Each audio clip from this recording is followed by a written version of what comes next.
image dari broker atau sales yang suka bohong, ya kan, suka omong besar. Nah, gray area inilah yang disebut etika, ya, nggak melanggar aturan, ya, atau kalau mau jujur ya nggak melanggar amat lah. Gitu.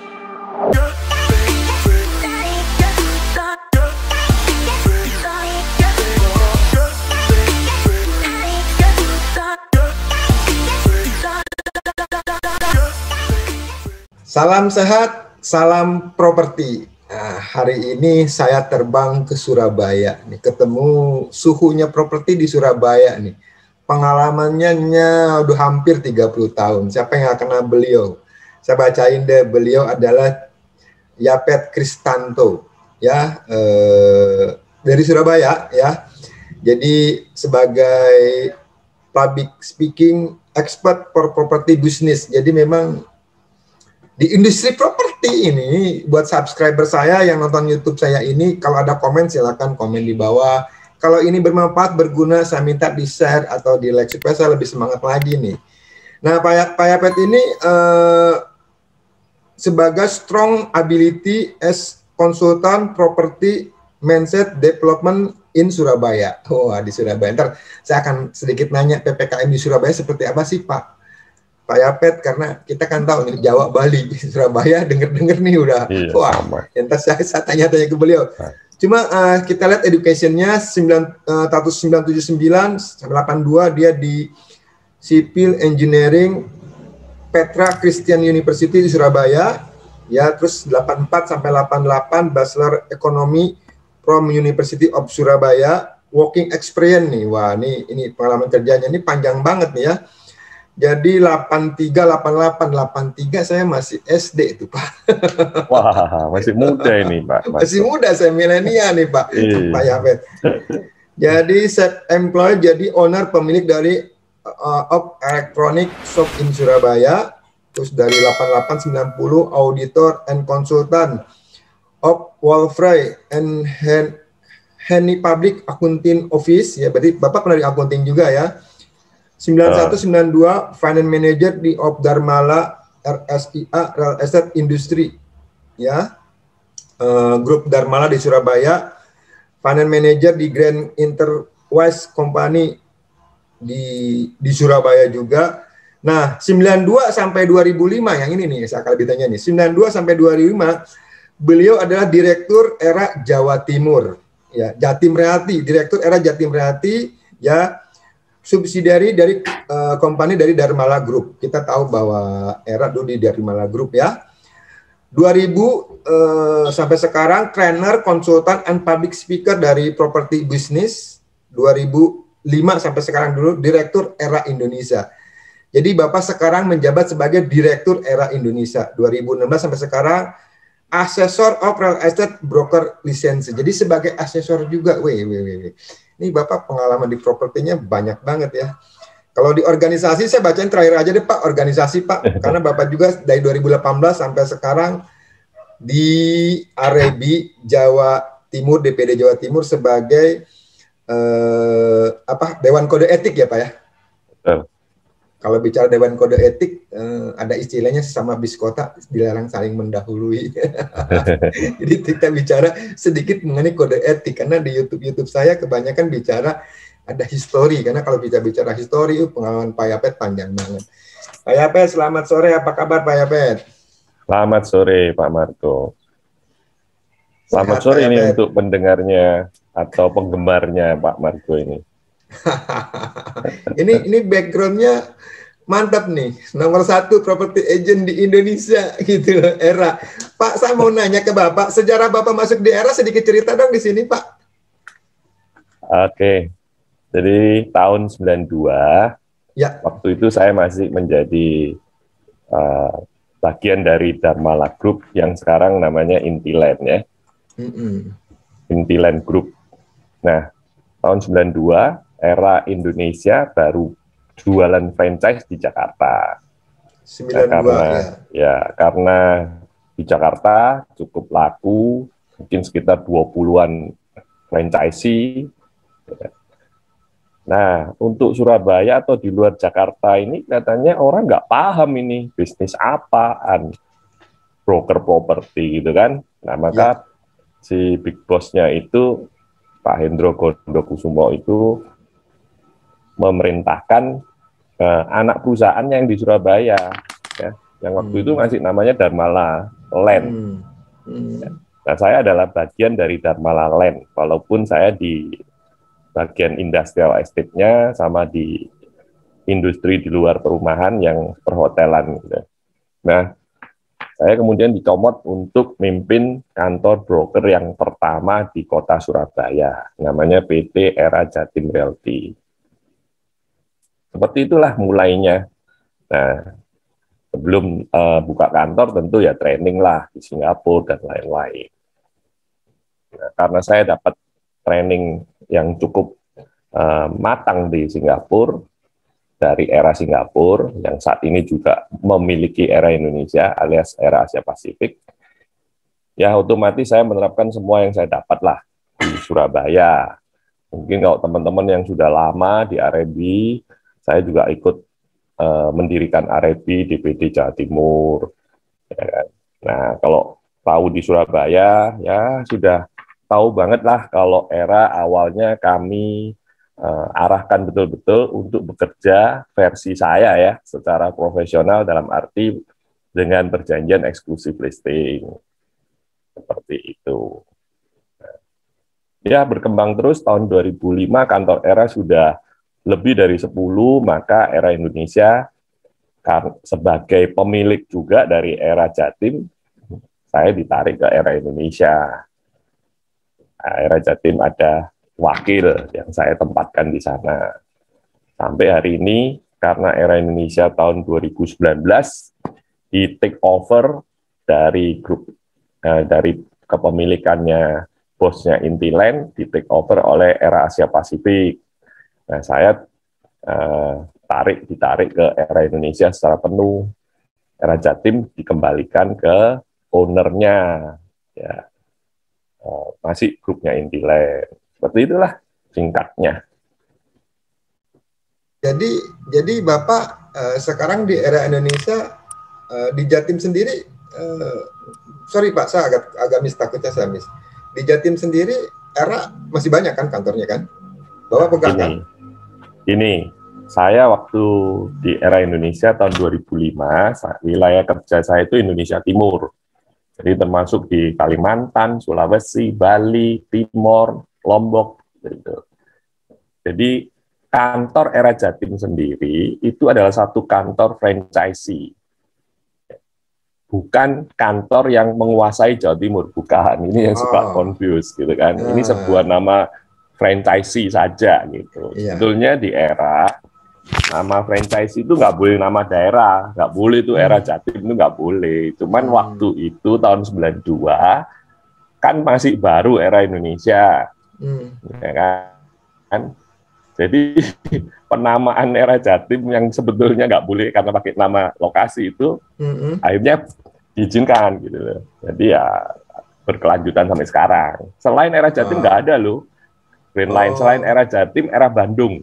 Era Bandung itu tahun 94. Itu sebetulnya juga nggak boleh pakai brand Era Bandung. Jadi setahu saya kalau master franchise dari Amerika nggak boleh pakai nama daerah ya, kecuali master franchise dari Australia. Betul sekali. Australia wilayah. Kalau seperti Era, Century, Remax, Keller Williams, atau Coldwell Banker, itu rata-rata pakai nama itu, di belakangnya boleh pakai nama lain, bukan wilayah ya Pak ya? Betul sekali. Ya. Ya, karena sama-sama dari Amerika ini kelihatannya franchise-nya. Bapak berarti nyaris 30 tahun ya Pak ya? 292. Tahun depan 30 tahun bersamaan Era Indonesia juga 30 tahun. Oh, jadi orang pertama di Era Indonesia ya. Tapi sebelum saya bicara ke yang tema utama nih, kongrat ya Pak, Era udah ini ya, udah apa IPO ya? Oh iya, itu visinya pemilik lama, akhirnya di take over pemilik baru Era Asia Pasifik dengan tujuan yang sudah sangat jelas, yaitu IPO. Weh, dengar-dengar katanya sahamnya naik nih, kata Pak Darmadi nih. Boleh dong. Era dimiliki juga oleh pemegang sahamnya dari brand lain juga nggak apa-apa. Kan bebas aja kalau sudah di bursa kan. Iya, udah umum ya. Iya. Oke, Pak Yapet, saya mau tanya ke Bapak nih. Bapak udah 30 tahun, udah istilahnya kalau kata orang tuh, kalau kata pilot, jam terbang Bapak tuh udah tinggi banget gitu. Udah mengalami siklus berapa kali kita kena musibah. Musibah mana? Siklus kan ada siklus nih, 98, 2008, sekarang tahun 2020, 2021 malah ya, yang kita masih pandemi. Nah, pertanyaan saya Pak, Bapak kan trainer juga, ngajar juga. Tanya saya Pak, apa namanya, karakter apa sih yang harus dimiliki sebagai seorang top agent? Karena Bapak kalau bicara di Facebook, top agent punya ini. Nah, Bapak cerita di sini nih, sebagai seorang karakter top agent itu harusnya seperti apa nih? Bapak bisa kasih masukan ke kita, Pak Yapet. Monggo, Pak Yapet. Secara internal dari pribadi marketing, kita kan tahu ada dua golongan besar ya, extrovert sama introvert. Betul. Tapi kalau kita membina atau memimpin marketing, kita juga akan tahu bahwa ternyata variasinya lebih banyak lagi. Memang dua kategori itu yang paling mudah kita kenali pada awalnya. Ya, waktu kita mungkin rekrutmen kita jadi tahu, oh ini banyak omong atau dikit omong gitu kan. Ini ngomongnya dipikir dulu atau nggak pakai mikir kan gitu. Ya, secara umum orang menganggap orang yang pandai bicara itu cocok jadi sales. Tapi menurut saya, orang yang introvert justru lebih bisa menjadi sales yang top. Karena dia mikir dulu baru ngomong. Ya, lah yang kita hadapi ini kan customer. Customer itu perlu didengar. Nah, kalau orang introvert biasanya lebih mudah untuk mendengar sebelum dia bicara. Nah, kalau orang ekstrovert biasanya dia anggap customer ini kan nggak tahu tentang apa-apa, tentang pemasaran, tentang market. Ya udah, saya yang ceritain aja semua, kira-kira kayak gitu. Nah, ini aja sudah menimbulkan penerimaan atau pemahaman dari customer. Oh, ini sales mau dengerin saya atau mau menjelaskan atau menjawab pertanyaan-pertanyaan saya. Bukan yang satunya itu ngomong terus, saya nggak ngerti, ngomong terus dia. Gitu, ya. Jadi secara internal karakter kita ada introvert, ada extrovert. Nah, kalau kita ketemu customer, mungkin dia akan berharap juga karakter marketing yang lain, misalnya kejujuran kah, ya kan, keramahan kah, ya, yang dia bisa rasakan itu, ya. Kemudian juga transparansi, kalau ngomong jelas, terbuka, tulus. Nah, itu juga yang diharapkan oleh customer. Pada dasarnya semua karakter marketing selama itu positif dan berguna untuk berhubungan dengan orang lain, karena kita ada dalam bisnis hubungan kan, nah, itu pasti bisa menjadi marketing yang top. Tinggal dipoles saja. Karena kalau mau berhubungan dengan orang lain, otomatis kita ini kan harus menyesuaikan diri, apalagi orang sales, ya kan. Ya, kalau kita mampu menyesuaikan diri, ya pasti kita bisa mendapatkan bisnis. Ya, tidak semua orang kita bisa handle. Itu pasti. Ada marketing yang begitu soft-nya, ya, mungkin nggak cocok menghandle orang-orang yang maunya kerjanya cepat, yang mau kerjanya jelas, tegas di depan.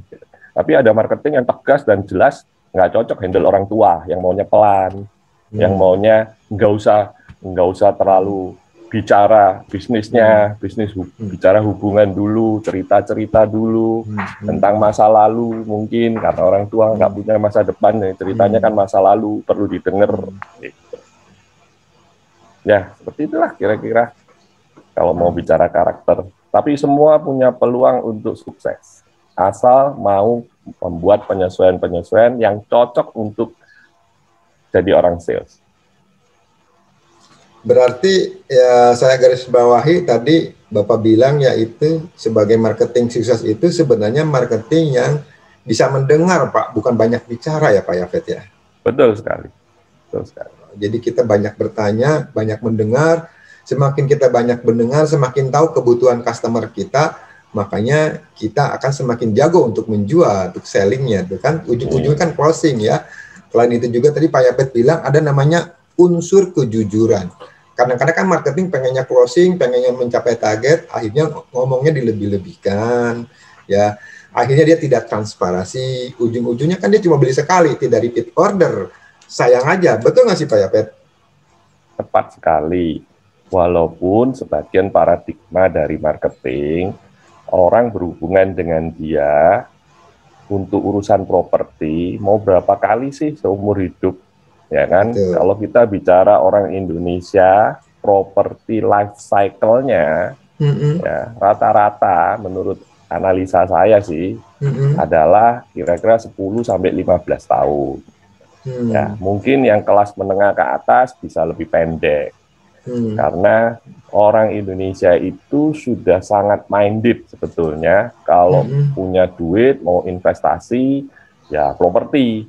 Karena itu menurut saya 50% properti di dalam market ya itu dimiliki oleh investor. Nah, buktinya apa? Buktinya kita lihat aja lah rumah-rumah di sekitar rumah kita. Itu hampir 50% disewakan, bukan pemilik sendiri. Ya, nah, sebagian lagi kosong. Ya kan? Nah, ini membuktikan bahwa sebetulnya orang Indonesia mungkin juga 50%-an adalah sewa rumahnya. Rukonya juga sewa. Yang dia sewa, ya pemiliknya investor lah.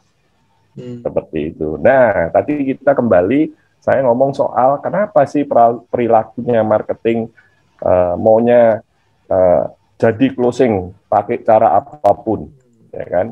Sedikit bohong ya nggak apa-apa, sedikit tricky lah, ya, sedikit pushy atau mendorong-dorong, menekan-nekan harga misalnya, atau menekan supaya cepetan ambil keputusan. Ya kan? Kenapa? Karena mereka berasumsi kapan lagi sih ketemu sama orang ini, kapan lagi sih jualin barangnya dia, tapi dia lupa bahwa setiap customer kita, baik penjual maupun pembeli, itu kan punya network. Ya kan? Orang sales bicara tentang circle of influence atau sphere of influence. Dari setiap orang kan punya lingkaran sosial, sehingga kita harus memperhatikan service kita supaya kita bisa memberikan kepuasan, satisfaction kepada customer kita.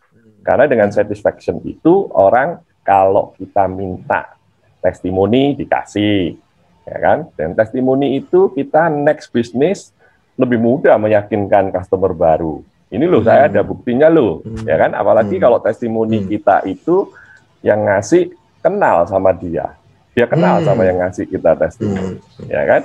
Yang kedua kita dapat referral. Itu dua hal yang harus betul-betul dipertimbangkan oleh marketing di dalam bisnis ini. Ya, karena dapat referral itu membuat kita sudah setengah jalan dapat kepercayaan, padahal baru kenal, ya kan? Dikenalin itu adalah cara untuk kita mendapatkan kepercayaan lebih mudah. Nah, bisnis kita ini bisnis kepercayaan. Ya kan? Mana ada sih orang yang mau mempercayakan propertinya yang nilainya ratusan juta, bahkan miliaran, puluhan miliar kepada seseorang yang baru ketemu. Ya kan? Yang di tengah-tengah image dari broker atau sales yang suka bohong, ya kan? Suka omong besar, ya kan? Bagaimana dia bisa percaya? Ini harta yang terbesar yang dia miliki loh nilainya. Ya. Nah, kita ada di bisnis seperti ini. Karena itu hati-hati kalau kita hit and run. Ya itu tadi, ya, omong besar, tricky, pushy, bohong, ya kan? Terus apalagi kalau sampai ada perselingkuhan. Ya tentu bukan perselingkuhan yang sifatnya antara dua orang yang beda jenis, tapi perselingkuhan bisnis misalnya. Ya, artinya kita dapat info dari marketing A, tapi kita tembusin sendiri. Terus di waktu transaksi ribut-ribut, ya kan? Akhirnya si penjual atau si pembeli dirugikan karena ribut-ribut, transaksinya batal misalnya. Nah, hal-hal seperti itu, atau malah black selling, ya, seperti yang dipromokan Arebi, nggak jelas kantornya atau nggak jelas duitnya masuk kantor atau enggak, ya kan? Jadi ya begitulah. Kalau kita bicara karakter marketing, ya harus hati-hati karena pembeli dan penjual tahu juga banyak tuh broker yang karakternya tidak bisa dipertanggungjawabkan atau melanggar etika. Ya, bagaimana kita memperlakukan penjual dan pembeli sangat penting karena mereka juga tahu siapa broker. Ya, dunia sales itu sudah punya konotasi negatif, over promise under delivery. Ya kan? Bahkan tahun 92 waktu saya pertama kali buka kantor broker, kantor Era Jatim, ya, yang gabung hampir 50%, 60% adalah ibu-ibu. Nah, persoalan timbul nih. Ya, waktu itu kartu nama yang saya kasih ke mereka, kita tulis Sales Associate. Saya rasa kalau franchise di Amerika sama, Sales Associate. Ya. Nah, ibu-ibu itu setelah terjun di market, protes ke saya, Pak, ini saya nggak mau nih, kartu namanya sales ini. Duh, kenapa? Iya, sales itu kurang bergengsi, Pak. Oh, saya disamakan dengan sales yang door to door itu loh, Pak Yafet, dia bilang. Oh, nah kalau sales door to door kan nggak bergengsi toh, Pak Yafet. Gitu. Oh, yang lain ibu-ibu protesnya keluar lagi. Dia bilang apa? Pak Yafet, sales itu juga konotasinya negatif. Duh, apalagi itu konotasi negatif? Iya, katanya orang sales itu katanya suka melakukan kontrak di atas pusher katanya. Wah. Mohon maaf ini ya kan, karena itu bidang lain Pak, itu industri lain kayaknya Pak, industri properti baru dengar saya. Betul, karena waktu itu yang namanya sales freelance kan baru ada di industri insurance. Nah, kita juga sales freelance, jadi ada penyamaan, asumsi, image begitu. Ya, saya bilang dunia apapun, bisnis apapun, pekerjaan apapun, jabatan apapun, ya bisa timbul hal-hal yang seperti itu. Jadi kalau ada konotasi seperti itu kan sifatnya tidak subjektif menurut saya. Tapi marketing bilang jangan sales Pak, dia bilang jangan tulis kartu namanya sales, sudah nggak gengsi, image negatif lagi. Akhirnya ternyata itu juga terjadi di Jakarta. Akhirnya kami sepakat mengganti kartu nama bukan sales associate, tapi marketing associate. Iya, MA, marketing associate. Yes, itu historisnya, sejarahnya seperti itu sebetulnya. Jadi di Surabaya ini kebanyakan waktu gabung tahun 90-an itu ibu-ibu ya Pak ya? Betul sekali, hampir 50-60% lah ibu-ibu. Gitu. Nah, sampai hari ini pun terbukti di Era itu ranking 1 sampai ranking 25-nya dominan ibu-ibu. Jadi bapak-bapak di ranking yang di bawahnya. Jadi ibu-ibu yang nonton YouTube ini jika berpikir mau pindah industri, mau terjun ke industri broker properti, jika Anda di Surabaya silakan hubungi Era Surabaya. Jika Anda di Jakarta atau di kota manapun, cari properti kantor yang terdekat. Karena kan ibu-ibu kan tahu sendirilah pagi-pagi ngurusin anak. Daripada dia nonton sinetron kan dia bisa ke kantor, kan siang mungkin balik sebentar masak untuk suaminya. Jadi memang saat sebelum PPKM ya, sekarang kan nggak bisa, PPKM di rumah. Tapi kan tetap masih disiasati dengan digital gitu. Memang di industri ini unik lah. Pak Yapet ngomong gitu kan, ada namanya perselingkuhan gitu kan, konotasinya perselingkuhan ya. Terus ada ngomong juga Pak Yapet tadi bilang namanya black selling, perselingkuhan, black selling itu ujung-ujungnya ke etika tuh Pak. Etika seperti apa sih Pak yang harus dimiliki seorang top marketing, top agent, top broker nih Pak? Karena jujur aja, saya juga punya kantor mengelola apa namanya duit Pak. Kadang-kadang saling di antar kantor aja suka, nah seperti itu. Nah, gimana tuh Pak Yapet? Nah, kalau kita bicara etika, saya kalau ngajar di R&D Jatim, saya selalu ngomong etika itu kalau kita punya peraturan yang jelas, ya, kita punya aturan dari pemerintah sudah jelas melalui Departemen Perdagangan, surat edaran, ya kan? Nah, yaitu patokannya, itu bagian putihnya, ya kan? Nah, kalau kita melanggar, ya itu namanya bagian hitamnya. Nah, kalau bisnis itu kan bukan matematika, ada putih, ada hitam, ya kan? Pasti ada gray area-nya. Ya, dalam kehidupan sosial, dalam kehidupan spiritual juga seperti itu, karena ini bukan rasional 100%, ya, bukan matematik dan fisika. Nah, gray area inilah yang disebut etika, ya, nggak melanggar aturan, ya, atau kalau mau jujur ya nggak melanggar amat lah gitu, ya kan. Tapi ya juga nggak sesuai amat gitu kan. Nah, jadi ada di tengahnya. Nah, kalau kita bicara etika, karena bisnis kita ini bisnis manusia, we are not only in the real estate business, we are in the people business. Nah, kita berhubungan sama siapa, kok? Bisnis manusia itu ya bisnis hubungan. Nah, kalau etika kita dengan teman marketing yang lain atau teman broker yang lain, ya pasti satu, namanya kerjasama. Kalau yang namanya kerjasama itu ya harus transparan.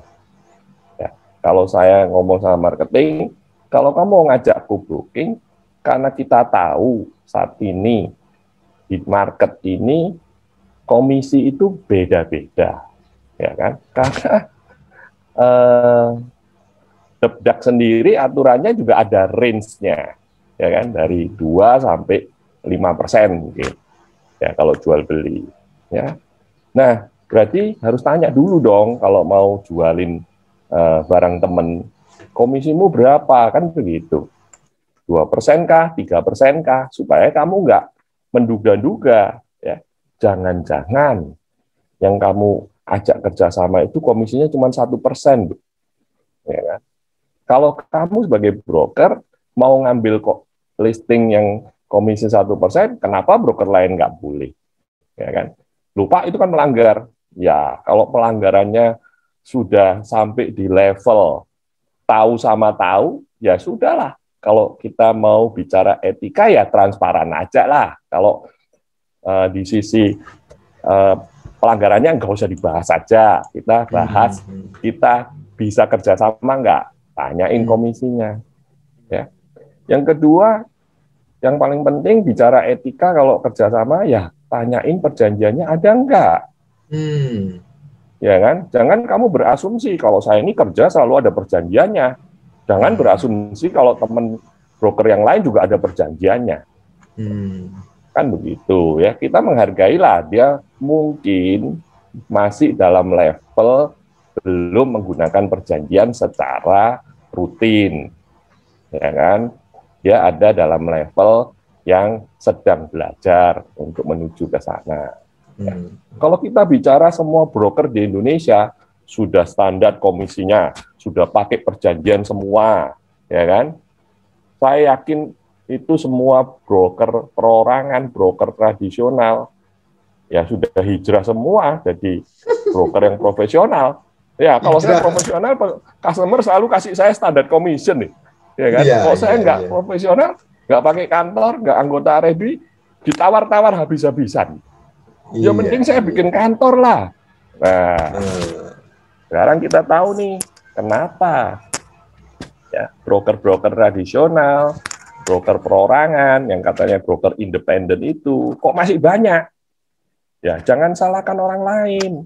Yang salah ini semua anggota R&D, ya kan? Karena bekerjanya tidak profesional, main diskon komisi tanpa perjanjian. Kalau kita bekerjanya sudah rapi, pakai perjanjian, standar commission. Yang di luar itu iri semua, mau masuk semua jadi anggota AREBI karena bisa dapat standar commission. Orang mau tanda tangan, kalau mereka di luar orang nggak mau tanda tangan loh. Ya. Nah itu sebetulnya sedang ditunggu oleh pemerintah. Ya. Kalau pemerintah lihat industri ini, brokernya semua keren-keren loh sekarang. Punya PT, punya kantor, ya kan, bekerja secara profesional, ada perjanjian, ada standar komisi. Pemerintah mudah saja bikin aturan, ya kan, aturan yang lebih lengkap. Kalau ada yang pasang spanduk tidak ada perjanjiannya, tangkap, gitu. Masukin penjara, ya kan. Nah, walaupun cuma 3 bulan, tapi kan ya sudah ada sanksinya. Kan nggak ada, ya kan. Jadi kita ini anggota AREBI seakan-akan tunggu pemerintah ngeluarin aturan yang ada sanksi yang jelas, yang keras, yang tegas. Padahal pemerintah lagi nunggu kita ini. Kapan ini broker-broker nih jadi profesional? Nah, kalau kita nggak profesional, ya pemerintahnya suruh ngeluarin aturan, nanti pemerintahnya yang dapat getahnya. Ya kan?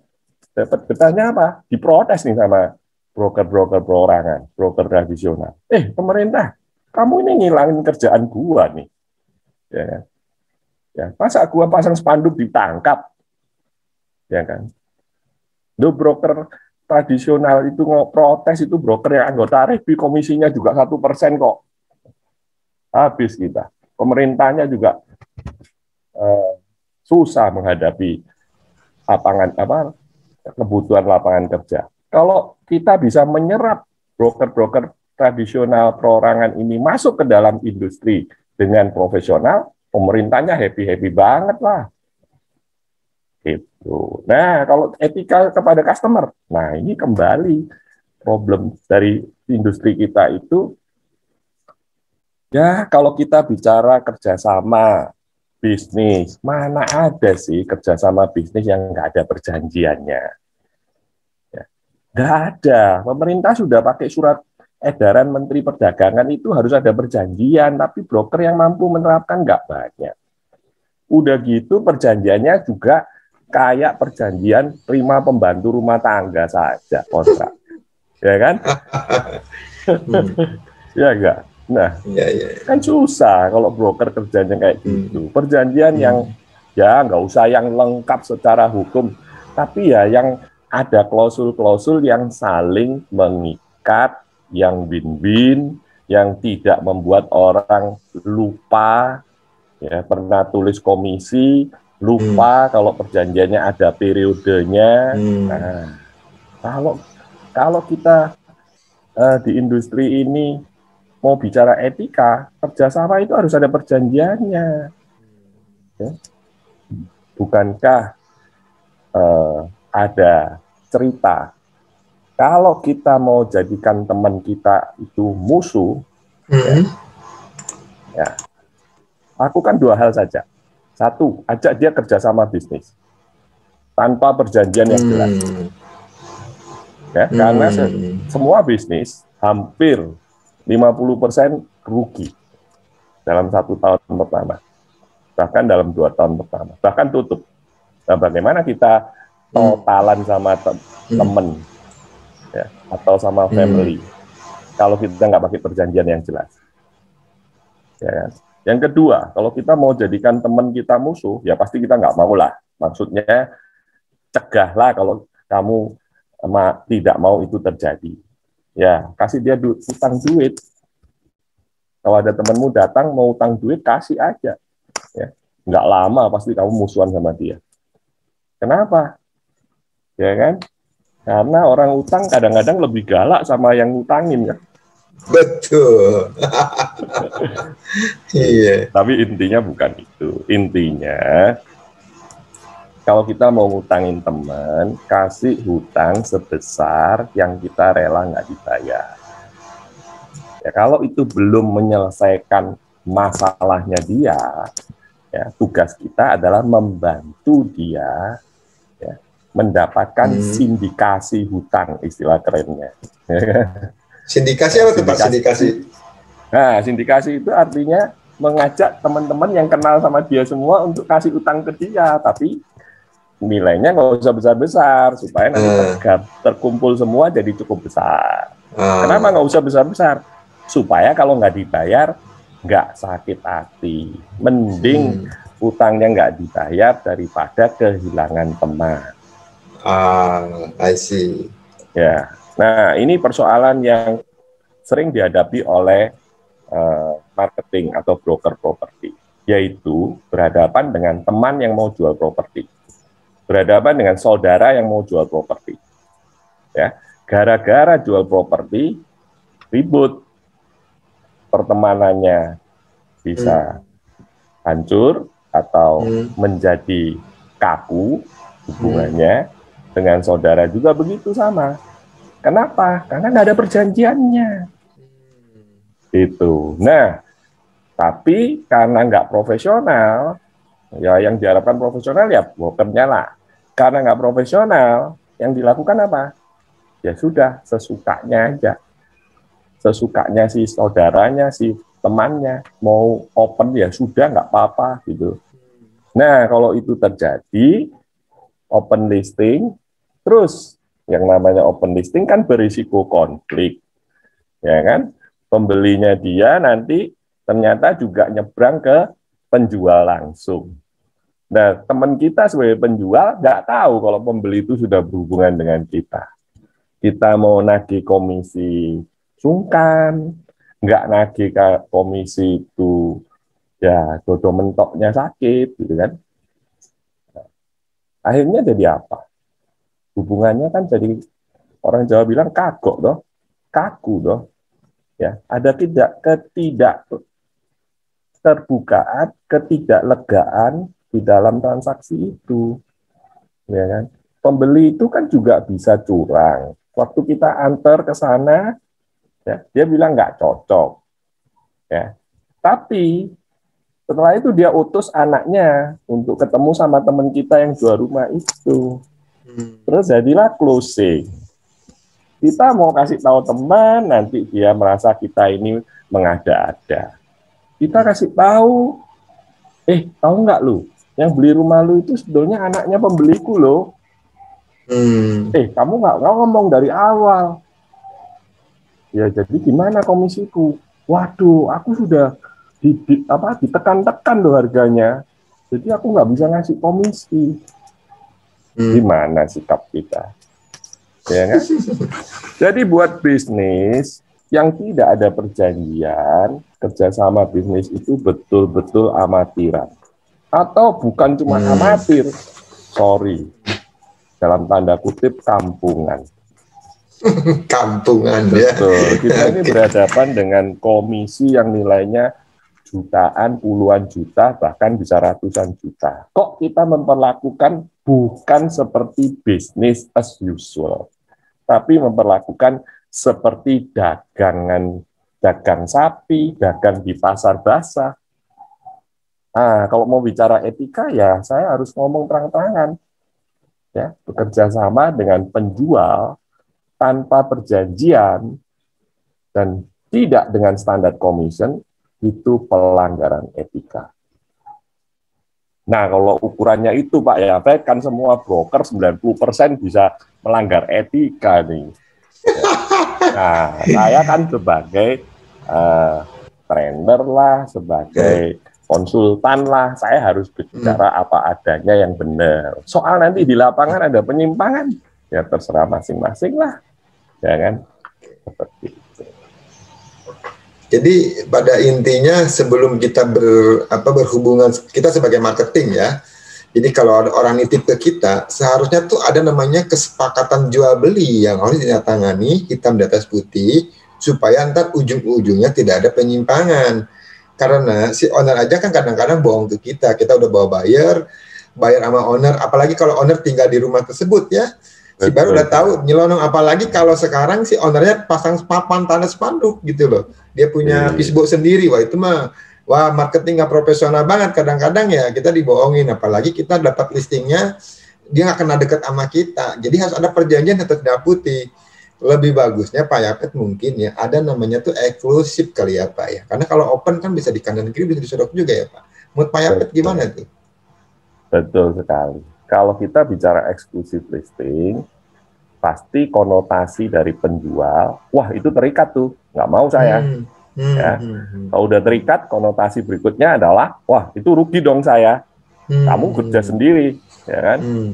Nah, padahal asumsi paradigma open list eksklusif itu mengikat, merugikan penjual, itu paradigma yang salah. Kenapa salah? Karena nggak lengkap yang dia tahu.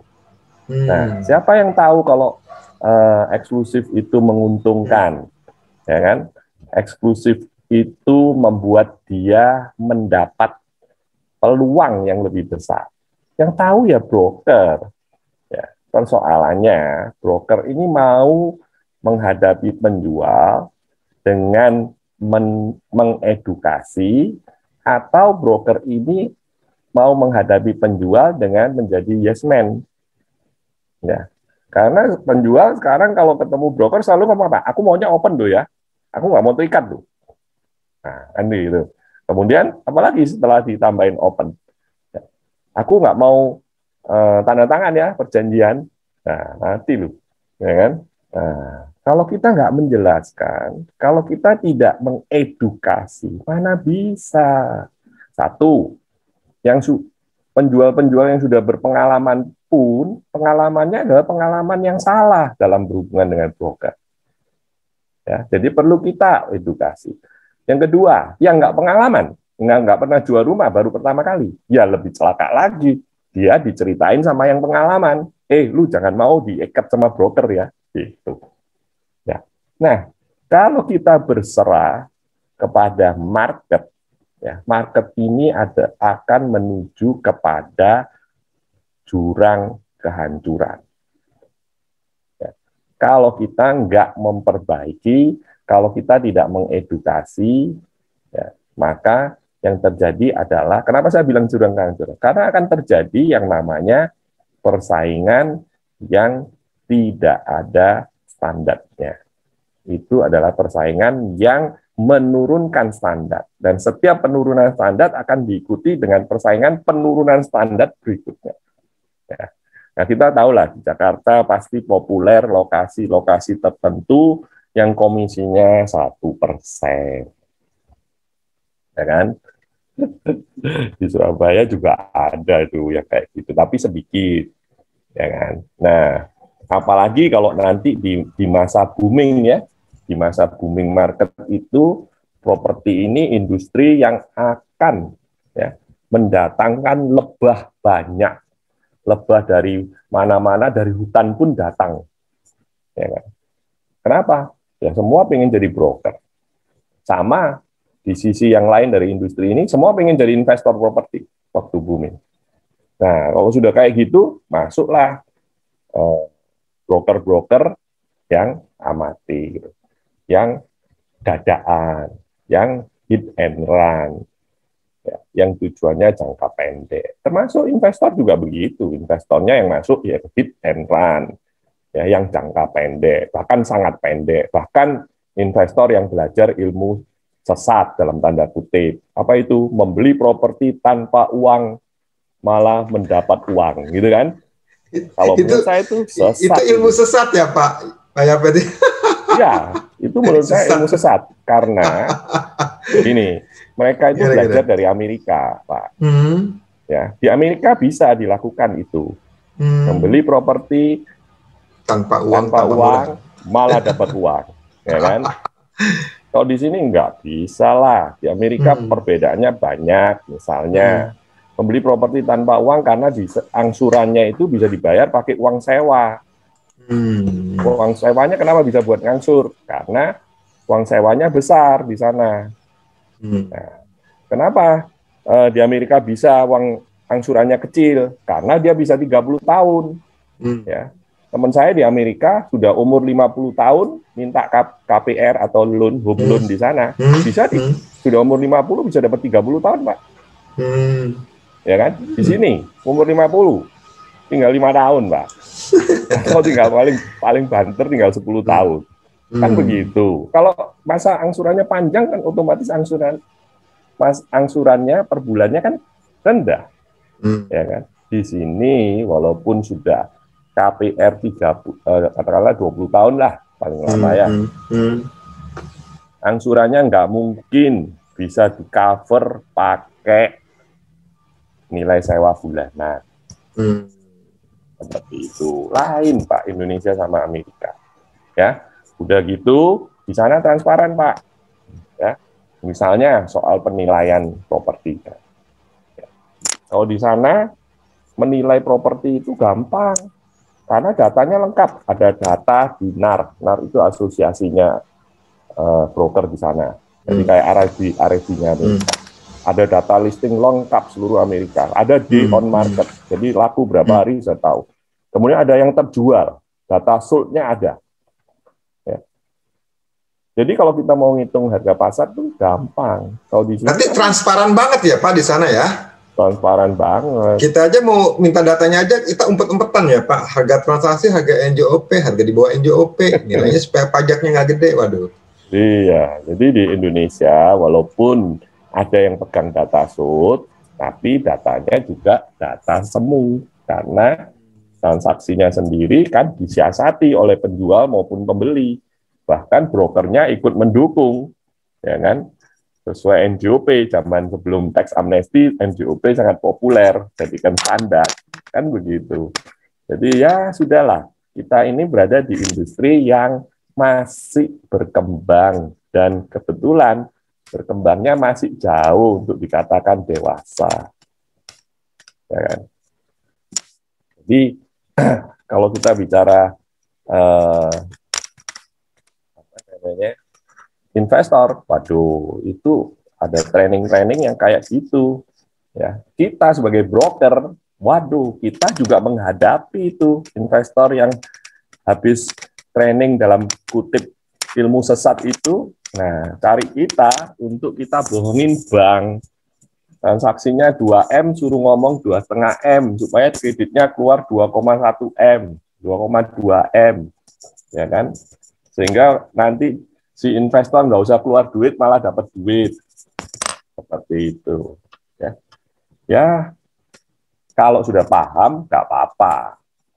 Kalau belum paham, ya cari pemahaman dong, tanya dong konsultan, trainer, ikut training kayak gitu.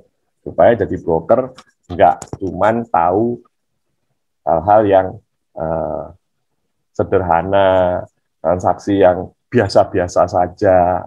Begitu ketemu investor, orang Surabaya bilang di plokoto gitu ya, dipermainkan sama investornya. Investornya jauh lebih pintar daripada agentnya. Agentnya malah mengeluh, waduh, saya di PHP. Wow, ya. Berarti kalau bisa di PHP sama investor, yang bodoh siapa? Ya agentnya dong.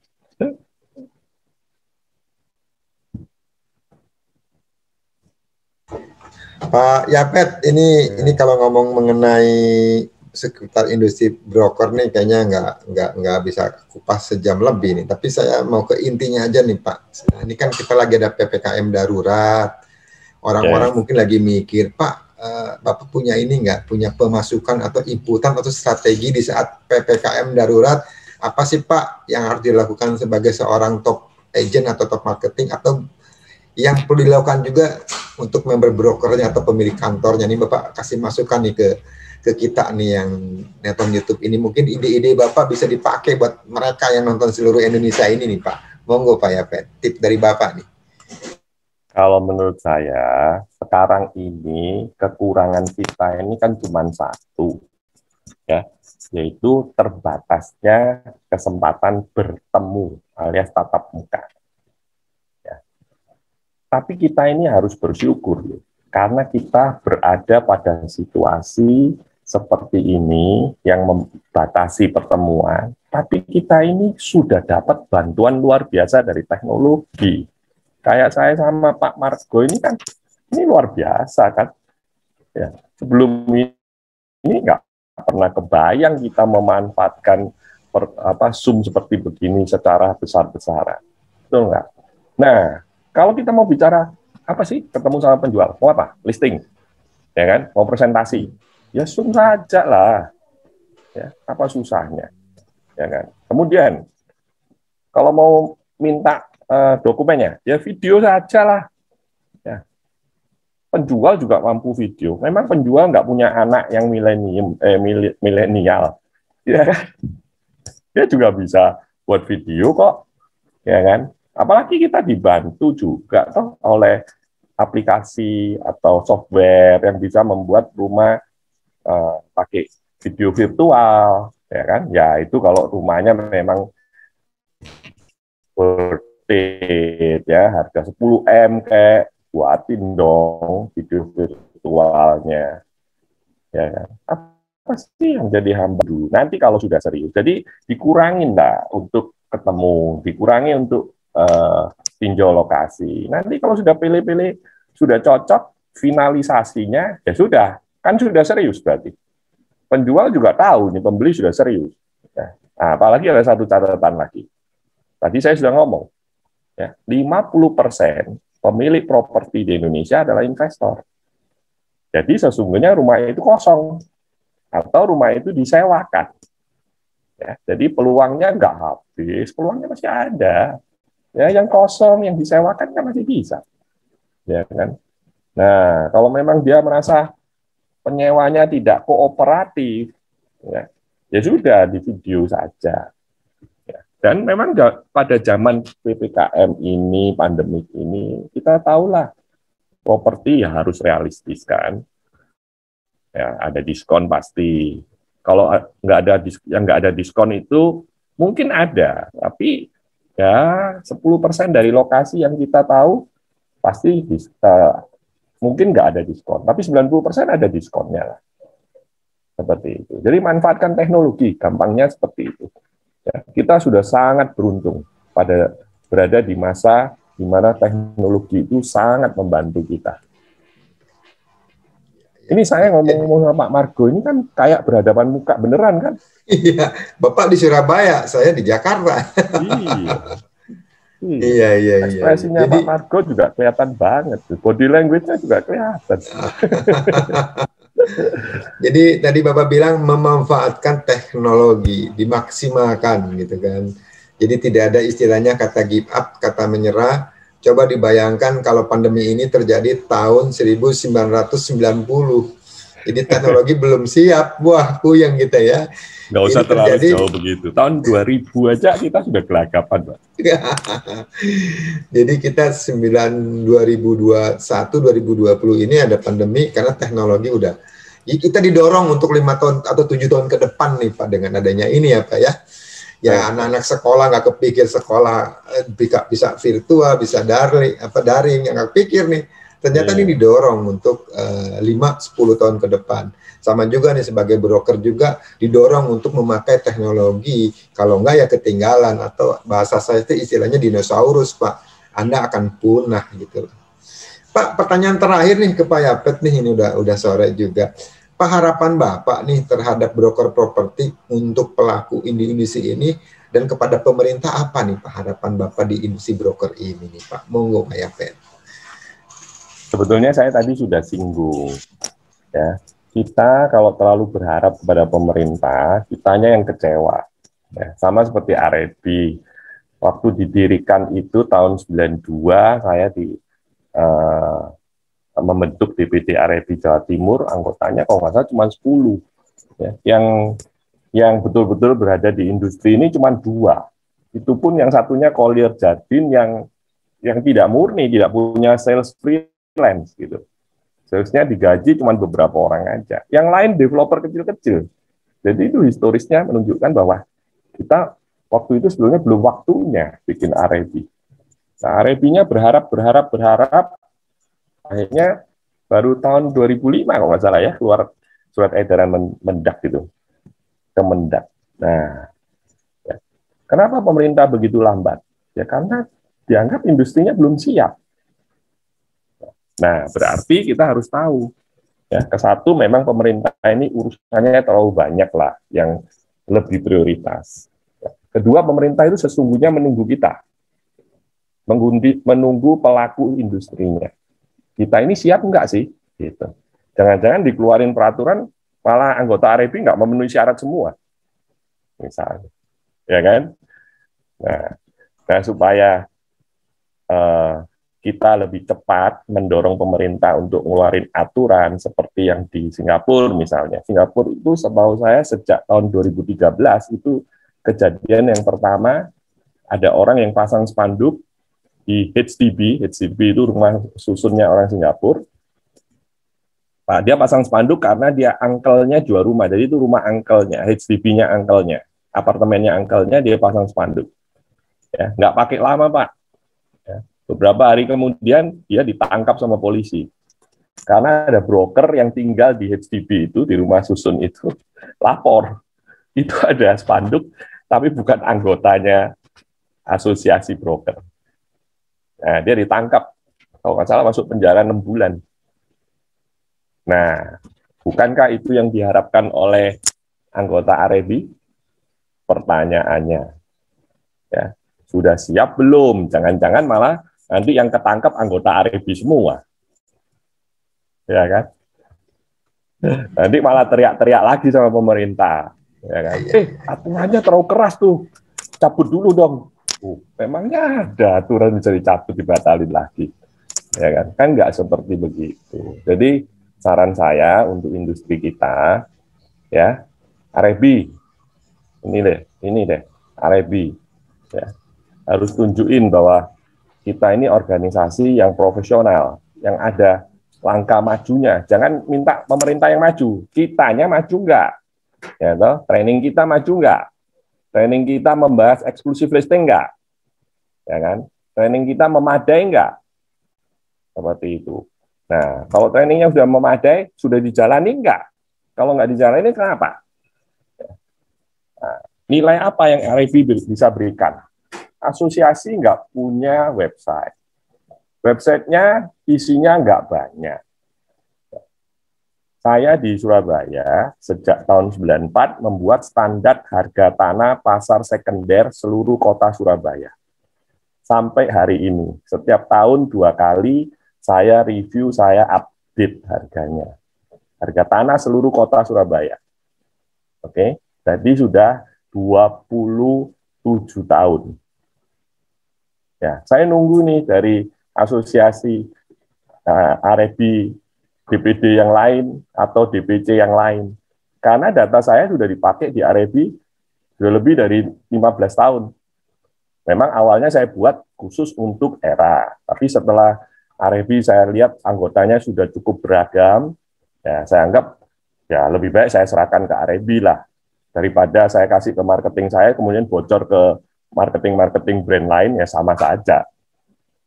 Jadi menjadi standarnya AREBI. Jadi ada di websitenya AREBI DPD Jawa Timur, standar harga tanah untuk kota Surabaya. Tahun 2017 saya buat yang untuk apartemen seluruh Surabaya Sidoarjo. Standar harganya. Di pasar sekunder ya. Seperti itu. Nah, AREBI kasih dong hal-hal seperti begitu. Ya. Kalau perlu bikin satu komisi untuk penentuan standar harga tanah di kota Jakarta, Tangerang, begitu. Kasih budget dong, AREBI juga sudah punya dana kok, ya kan? Jangan maunya yang gratisan, semua orang suruh kerja gratis. AREBI DKI udah lakukan, Pak. Saya dari AREBI DKI kebetulan kemarin kita dikasih kuesioner ya. Jadi kita lapor nih yang udah transaksi gini-gini. Cuma seperti itu lah, Pak. Ya namanya orang mau dibuka dapurnya kadang-kadang mikir, Pak. Tapi kita cobalah perbaikin dikit-dikit lah. Gini Pak Margo, saya bukan minta anggota ini lapor transaksinya, tapi kita mendiskusikan ya, yang tahu menguasai daerah Jakarta untuk menentukan standar, katakanlah Sudirman, Jalan Sudirman. Kita mau tentuin berapa nih? Begitu. Ya, kenapa dulu saya menentukan harga?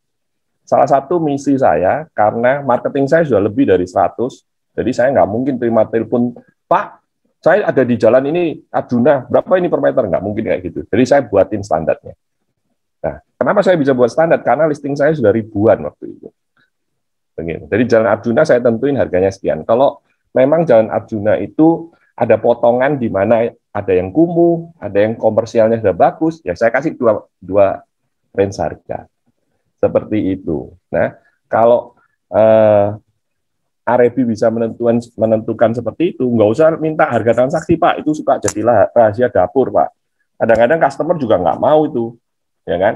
Nah, memang sudah tax amnesty, tapi masih ada aja customer yang datanya masih nggak transparan kan, seperti itu. Nah, coba Arebi kasih kelebihan-kelebihan supaya yang di luar Arebi itu mikir, ya. Kalau saya di luar itu, waduh, saya nggak dikasih komisi standar. Waduh, saya nggak minta tanda tangan perjanjian aja nggak ada yang mau ngasih. Ya. Sehingga Arebi menarik semua yang namanya broker kepingin bergabung dengan Arebi. Sekarang ini Arebi nih nggak punya data listing misalnya. Ya sudahlah, itu serahkan ke website yang komersial. Kita nggak mungkin ngalahin dia. Tapi bisa dong kita buat standar harga tanah untuk kota kita masing-masing misalnya. Ya tentukan aja sebuah komisi, dikasih budget untuk menyelesaikan, supaya kalau kita diskusi penentuan harga tanah itu ada anggaran untuk makan-makannya toh Pak, ya toh. Sudah kerjanya sukarela, diundang, nggak diundang makan-makan ya nggak mau lah, ngopi-ngopi gitu kan. Ya, sampai keluar setiap kota yang ada kantor broker ada standar harga. Itu termasuk kita membantu pemerintah daerah. Terus terang harga saya itu dipakai oleh kantor PBB Surabaya, kantor KPP di Surabaya. Ya, semua semua bank kasih pakai harga yang saya buat. Nah, ada sesuatu yang membuat orang tertarik ke Arebi. Pak Yapet, ntar boleh contohnya saya ambil di mana Pak? Ada di webnya Arebi Jawa Timur ya? Betul, bisa di-download. Ntar saya buka ya. Ntar linknya japri saya Pak ya. Ntar saya masukin ke link. Sorry. Ntar saya masukin ke link di bawah ini buat teman-teman mau lihat yang Pak Yapet punya yang Jawa Timur seperti apa. Setidaknya kan bisa mencontoh juga buat DPD lain ya, supaya mulai tertib lah. Ya, jadi istilahnya ada contoh, ada role modelnya seperti Pak Yapet seperti itu kan. Oke, cek di website aja Pak. Oke, ntar kita cek. bpdarebijatim.go.id. Nanti di sana ada pilihan standar harga tanah. Oke. Ntar saya masukin ke deskripsi ini. Ya. Pak Yapet, thank you loh. Udah ngobrol-ngobrol, udah hampir sejam. Sama-sama. Ya, semoga isinya bisa bermanfaat buat teman-teman kita, buat sahabat properti yang ada di industri broker terutama, atau di pelaku yang ada di industri properti. Semoga apa yang Pak Yapet sampaikan tadi, terutama mengenai etika yang mulai berbenah lah kita lah. Dari kita dulu, mungkin dari asosiasi dulu, dari masing-masing master franchise, baru sebagai pelaku yang semoga industri ini ke depannya kita akan mencontoh negara-negara yang udah maju ya, punya aturan mainnya jelas. Saat ini kan kayak hukum rimba nih Pak Yapet nih, ya. Hukum rimba Bapak paham lah, yang kuat atau apa udah main sodok kanan, sodok kiri. Nah kita di asosiasi, tugas kita memang kita berbenah lah Pak. Sedikit demi sedikit, mudah-mudahan ke depan industri ini semakin beretika, semakin profesional tentunya Pak Yapet. Itu harapan bersama. Iya. Pak Yapet, terima kasih atas waktunya. Teman-teman sahabat properti, terima kasih.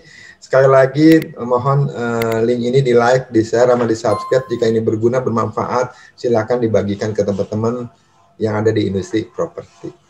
Pak Yapet, semoga Pak Yapet sehat bersama keluarga. Kita juga berdoa semoga kita dijauhkan dari virus COVID ini dan kita semua sehat. Pak Yapet, terima kasih. Amin. Salam sehat, salam properti Pak Yapet. Terima kasih.